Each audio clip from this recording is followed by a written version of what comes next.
Assalamualaikum warahmatullahi wabarakatuh. Kami dari kelompok 13 akan mempresentasikan hasil diskusi kami tentang peran masyarakat dalam ekonomi Islam. Peran masyarakat dalam pengembangan keuangan mikro syariah, Baitul Ma'al wa Tamwil, dan Bank Pembiayaan Rakyat Syariah.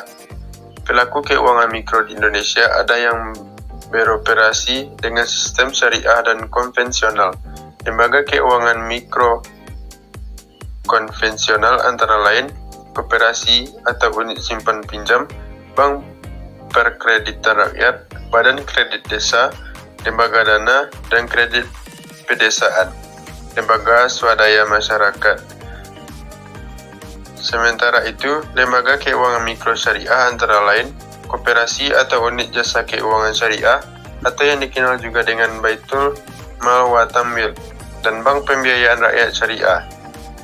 Peran lembaga keuangan mikro antara lain menjadi lembaga intermediasi keuangan yang menjangkau usaha mikro kecil dan masyarakat miskin. Karena lembaga keuangan formal seperti bank memiliki keterbatasan informasi terkait usaha mikro kecil dan masyarakat miskin sehingga lembaga tersebut cenderung tidak melayani usaha mereka.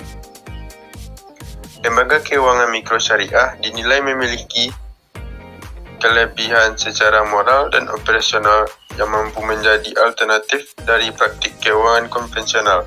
Terlebih lagi, dalam melayani usaha mikro atau masyarakat miskin, secara moral, prinsip syariah memberikan nilai yang kuat bagi lembaga keuangan mikro untuk mengutamakan masyarakat miskin.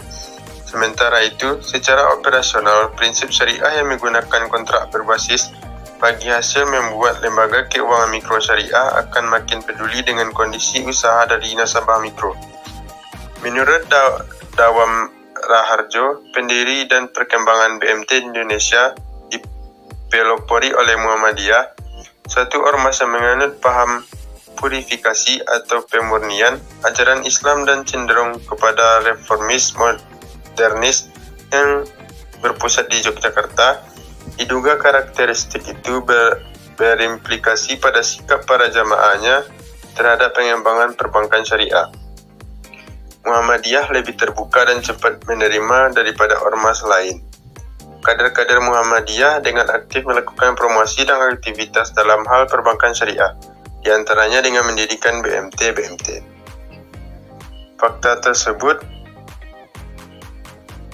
Fakta historis tersebut menunjukkan bahwa lahirnya BMT yang berkembang hingga kini menjadi institusi keuangan syariah mikro merupakan bentuk nyata kontribusi dan peran masyarakat dalam mengembangkan ekonomi Islam.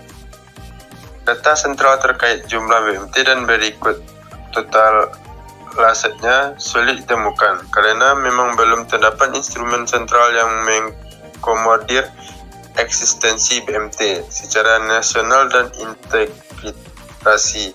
Perkiraan jumlah BMT di Indonesia saat ini lebih dari 4.500 BMT dengan total aset mencapai lebih dari 16 triliun. BMT yang mana BMT bertujuan untuk membantu pengusaha mikro kecil menengah untuk dapat mengakses pembiayaan dalam rangka mengembangkan usaha mereka dan meningkatkan volume transaksi. BMT merupakan inovasi keuangan syariah ala Indonesia di mana berorientasi sosial yang mengandung orientasi proporsional agar harta tidak hanya berputar pada orang kaya. Meningkatnya taraf ekonomi masyarakat pengusaha mikro kecil, super kecil dan menengah maka akan berdampak pada tujuan manusia diciptakan, yaitu agar dapat beribadah dengan baik dan sempurna. Adapun fungsi BMT antara lain yang pertama mempertinggi sumber daya insan anggota menjadi lebih profesional dan islami sehingga semakin utuh dan tangguh dalam beribadah menghadapi tantangan global. Yang kedua, mengorganisir dana sehingga berputar masyarakat di masyarakat lapisan bawah. Yang ketiga, mengembangkan kesempatan kerja. Yang keempat, ikut menata dan memadukan program pembangunan di masyarakat lapisan bawah. Yang kelima, memperkokoh usaha anggota BMT memiliki visi, misi, serta tujuan yang mengarah kepada upaya meningkatkan kualitas ibadah anggota khususnya sebagai wakil pengabdi kepada Allah Subhanahu wa taala dalam memakmurkan kehidupan ekonomi masyarakat pada umumnya.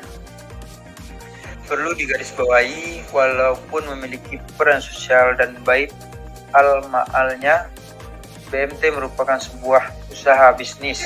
Oleh karena itu, BMT dikelola secara proporsional sehingga mencapai tingkat efisien ekonomi tertentu dan mewujudkan kesejahteraan anggota. Seiring penguatan kelembagaan BMT itu sendiri, pada sudut pandang sosial, BMT dalam hal ini Baitul Mal berorientasi pada peningkatan kehidupan anggota yang tidak mungkin dijangkau dengan prinsip bisnis. Usaha kecil menengah sangat memerlukan peran lembaga keuangan mikro syariah, terutama dalam hal permodalan yang digunakan untuk memperluas pasar dan mengembangkan usaha sehingga berkontribusi besar dalam perekonomian nasional. Peran lembaga keuangan mikro syariah bisa teruji dan melampaui krisis ekonomi beberapa waktu, bahkan semakin menguatkan.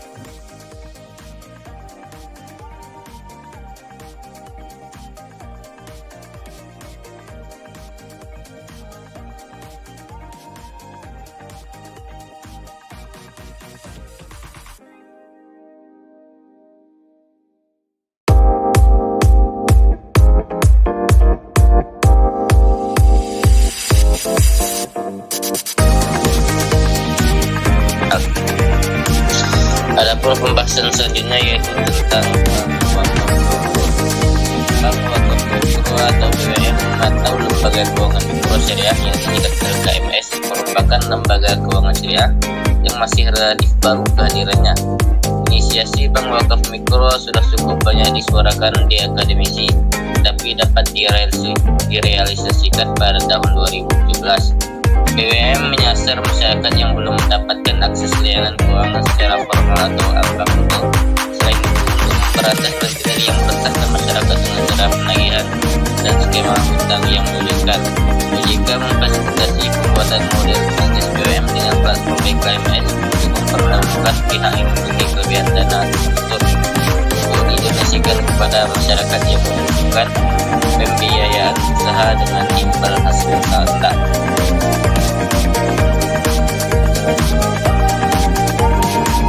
BWM memiliki 4 karakteristik yang membedakannya dengan jenis bank lainnya, yaitu 1. Pengelolaannya untuk kelompok. Hal ini bertujuan untuk menghindari penyalahgunaan dana pinjaman dan penyaluran dana yang tidak tepat sasaran. Dengan adanya kelompok, setiap nasabah dapat saling mengingatkan terkait dengan kewajibannya membayar kembali pinjaman dalam bentuk angsuran. 2. Dikelola oleh pesantren. BWM secara khusus dikelola oleh pihak pesantren yang telah mendapatkan izin dari OJK untuk menjalankan kegiatan usaha berbentuk KMS tersebut.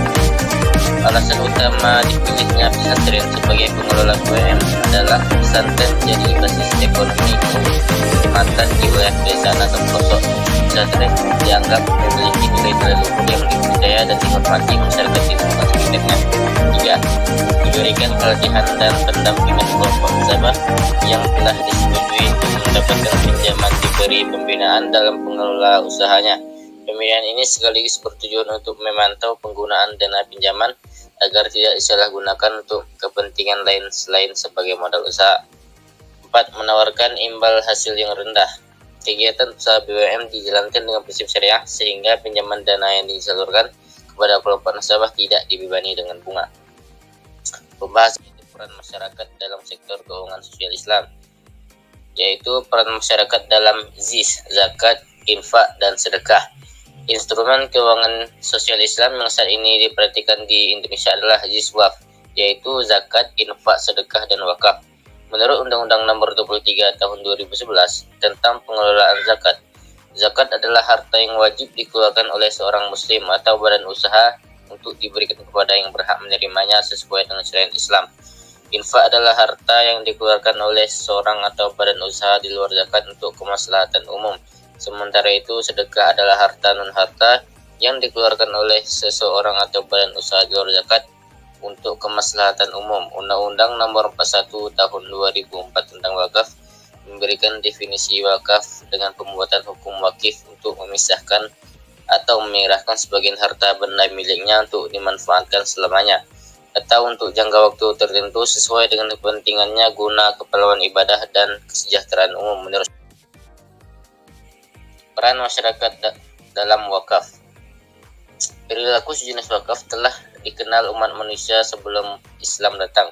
Umat manusia terlepas dari agama dan kepercayaan yang mereka anut sesungguhnya telah mengenal beberapa bentuk praktik daya gunaan harta benda yang substansinya tidak jauh berbeda dengan wakaf dalam Islam. Pembedanya dengan wakaf dalam Islam adalah bahwa praktik wakaf yang diamalkan masyarakat jahiliyah dilakukan semata-mata hanya untuk mencari prestise, kebanggaan, atau kebanggaan. Sementara itu dalam Islam bertujuan untuk mencari ridho Allah Subhanahu wa taala